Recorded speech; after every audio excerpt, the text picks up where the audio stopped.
ಸ್ನೇಹಿತರೆ ನಮಸ್ಕಾರ. ನಾವಿವತ್ತು ಪಿರಿಯಾಪಟ್ಟಣ ತಾಲೂಕು ಬೆಟ್ಟದಪುರ ಹೋಬಳಿಲಿದ್ದೀವಿ. ನೋಡಿ, ನೀವು ನೋಡ್ತಾ ಇರ್ಬೋದು 5 ಎಕರೆ ತೋಟ, ಅಡಿಕೆ ತೋಟ.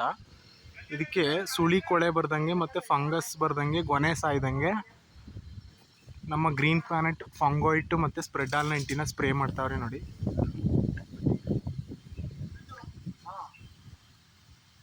ನೋಡಿ ಈ ಥರ ಸುಳಿಗೆ, ಎಲೆಗಳಿಗೆ ಚೆನ್ನಾಗಿ ಸ್ಪ್ರೇ ಮಾಡಬೇಕು. ಈ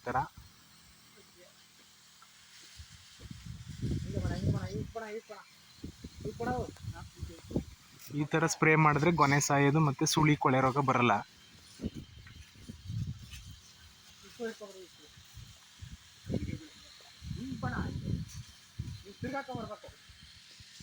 ಸುಳಿ ಕೊಳೆ ರೋಗ ಇರುವಂಥ ಅಡಿಕೆ ರೈತರು ಕರೆ ಮಾಡಿ ಮಾಹಿತಿಯನ್ನು ಪಡ್ಕೋಬೋದು. Thank you.